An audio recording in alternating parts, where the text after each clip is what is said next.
যদি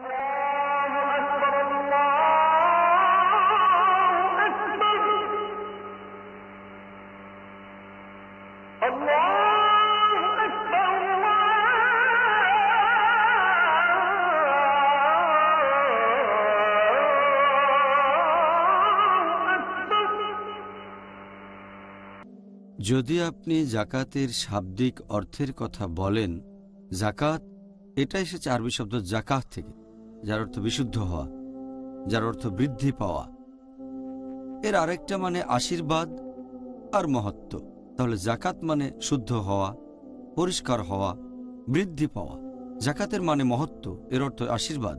ইসলামী শরিয়ায় জাকাত হচ্ছে বাধ্যতামূলক দান। মুসলিমদের মধ্যে যাদের আছে কোনো সঞ্চয় বা উদ্বৃত্ত সম্পদ যদি নিসাব লেভেল পর্যন্ত থাকে বা তার উপরে, আর সেই সম্পদ যদি পুরো একটা হিজরি বছর তার কাছে থাকে, তাহলে সে জাকাত দেবে সেই উদ্বৃত্ত সম্পদের, এবং সেটা দিতে হবে 2.5%। এই হলো ইসলামিক শরিয়া অনুযায়ী জাকাতের অর্থ।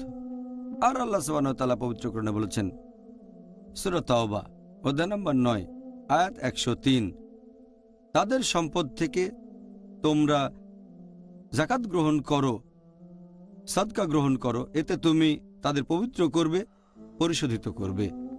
আল্লাহ পবিত্র কোরআনে বলেছেন সূরা রুম অধ্যায় নম্বর 30 আয়াত নম্বর 39, যারা বিভিন্ন উপহার দেয় এজন্য যাতে তাদের সম্পদ বৃদ্ধি পায়। অন্য মানুষের সম্পদের উপর দেওয়া উপহারের মাধ্যমে আল্লাহর দৃষ্টিতে তার সম্পদ বৃদ্ধি করে না, কিন্তু যারা জাকাত দেয় আল্লাহ তাআলার সন্তুষ্টি লাভের জন্য আল্লাহ তাদের সম্পদ বৃদ্ধি করেন।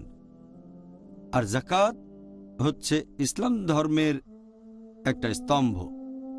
আমাদের নবী মুহাম্মদ সাল্লাল্লাহু আলাইহি সাল্লাম বলেছেন, এটা আছে সহিহ বুখারীতে খণ্ড নম্বর 1 book of Iman, book of faith, হাদিস নাম্বার 8।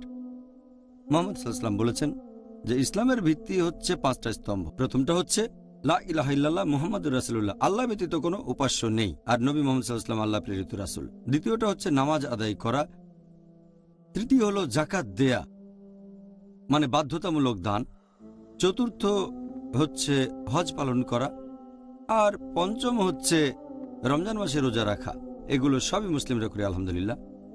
তাহলে জাকাত হলো ইসলামের গুরুত্বপূর্ণ স্তম্ভগুলোর একটা। জাকাত সম্পর্কে কোরআন হাদিসে বলা হয়েছে যে কিভাবে জাকাত দিতে হবে। অনেক হাদিস আছে, ইসলামে এটার গুরুত্ব অনেক বেশি। আল্লাহ বলেছেন সূরা আনফাল অধ্যায় নম্বর 8 আয়াত 3 ও 4, জাকাত হলো ঈমানের নিদর্শন।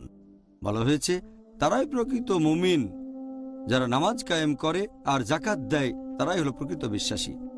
তার মানে জাকাত হচ্ছে প্রকৃত ঈমানের নিদর্শন। আমাদের নবী মুহাম্মদ সাল্লাল্লাহু আলাইহি ওয়াসাল্লাম বলেছেন, এটা উল্লেখ আছে সহিহ মুসলিমে খণ্ড নম্বর 4 হাদিস নম্বর 6264।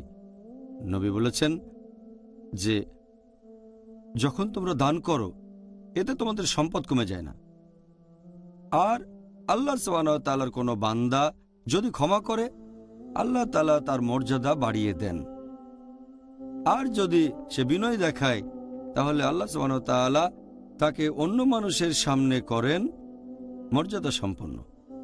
তাহলে দান করলে সম্পদ কমে যায় না, আসলে সম্পদ বেড়ে যায়। আর জাকাত দিলে মুসলিম উম্মার মধ্যে একতা এবং ভ্রাতৃত্ববোধ সৃষ্টি হয়। পুরো পৃথিবী জুড়ে মুসলিম উম্মা তখন হয়ে যায় একটা পরিবার, একে অন্যের কথা চিন্তা করে। ধনীরা গরিবদের জাকাত দেয়, তখন সবারই মনে হয় মুসলিমরা যেন একটা পরিবার। আমাদের প্রিয় নবী মুহাম্মদ সাল্লাল্লাহু আলাইহি ওয়াসাল্লাম বলেছেন, এটা আছে সহিহ বুখারীতে খণ্ড নম্বর 1 বুক অব সালাহ হাদিস নম্বর 481। মুহাম্মদ সাল্লাল্লাহু আলাইহি ওয়াসাল্লাম বলেছেন যে একজন বিশ্বাসীর কাছে আরেকজন বিশ্বাসী হচ্ছে দেয়ালে বসানো ইটের মতো। দেয়ালে বসানো ইটের মতো একে অন্যকে সাহায্য করে। তিনি তার দুটো হাত এভাবে ধরলেন বোঝানোর জন্য, এইভাবে। তাহলে এতে করে মুসলিম উম্মাহ একতাবদ্ধ হয়। আর পবিত্র কোরআনের একটা আয়াতে জাকাত নিয়ে সংক্ষেপে বলা হয়েছে।